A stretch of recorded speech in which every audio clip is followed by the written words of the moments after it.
நீங்க சொன்ன மாரி இப்ப சோஷியல் மீடியா அதுக்கு வந்து ஒரு அ அ லிமிட்டேஷனோ, வரைவிலக்கணம் இல்லை. அதனால அவர்கள் எல்லோரும் தங்களுடைய கருத்துக்களை தங்களுடைய அனுபவங்களை பகிர்ந்து கொள்வார்கள். ஆனால் அதில் எல்லாமே முற்றிலுமே தவறு என்று சொல்றதுக்கும் இல்லை. சரியான விடயங்களும் நிறைய இருக்கும். ஓரிரு விடயங்கள் தவறாகவும் இருக்கும்.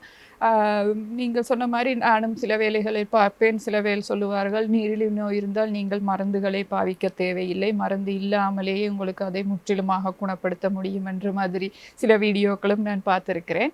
ஆ இப்ப நான் சொன்ன மாரி இப்ப அது வந்து அது சில வேளை சொன்னவர்கள் அவர்களுடைய அனுபவத்தில் அவர்களுடைய நீரிழிவு நோய் வந்து நான் முதல் சொன்ன மாதிரி போன எபிசோடில் ஆரம்ப கட்டத்தில் இருக்கக்கூடிய ஒன்றாக இருந்திருக்கலாம். அப்ப ஆரம்ப கட்டத்திலே நாங்கள் வைத்தியர்களும் கூட மருந்து தொடங்காமல் உணவு பழக்கம், உடற்பயிற்சி மூலம் அதை கட்டுப்பாட்டில் வைத்துக் கொள்ள வேண்டும். அப்ப இந்த மாதிரி சொல்ற அந்த சோஷியல் மீடியா இத பொதுவா எல்லாருக்கும் எடுக்காம உங்களுக்குரிய எதுன்னு எடுக்கணும். அப்ப அதுக்கு உங்களுக்கு இப்ப ஆ உங்களுக்கு அதுக்கு அது நான் சொல்றது இந்த சொல்ற விடயம் எனக்கு பொருந்துமா இல்லையான்னு உங்களுக்கு தெரிந்து கொள்ளணும் என்றால், அதற்கு வேற வழியில உங்களுக்கு உங்களுடைய குடும்ப வைத்தியரோ, இல்லை இப்ப நீரிழிவு நோய் சம்பந்தமான அ நாங்க இப்ப கன்சல்டன்ட் எண்டோக்ரைனாலஜிஸ்ட் என்று சொல்லுவோம். அப்படி ஒரு வைத்தியரிடம் நாடி உங்களுடைய ரிப்போர்ட்களையோ, உங்களோட இதுகள காட்டி வைத்தியர் நீங்க மருந்து எழுதிய பிறகு நீங்க வைத்தியர்ட்ட இந்த டவுட்ட கேட்கலாம். டாக்டர் இப்படி நான் பார்த்தேன் சோஷியல் மீடியாவுல இப்படி சொல்றாங்க. அது எனக்கு பொருந்துமா? அப்படி என்று. அப்படி சொல்லி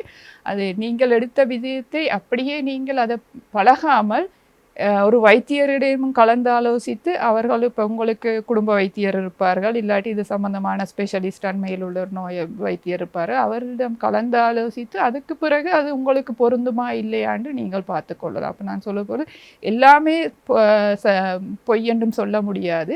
ஆனால் அந்த சொல்லுற விடயம் உங்களுடைய நோய் தன்மைக்கு நீங்கள் இருக்கிற கண்டிஷனுக்கு பொருந்துமான்னு நீங்கள் அது உங்களுக்கு வேற வழியில் தேடிக்கொள்ள முடியாது. ஒரு வைத்தியரை நாடித்தான் அதை நீங்க உறுதிப்படுத்தி அதை ஃபாலோ பண்ணணும்.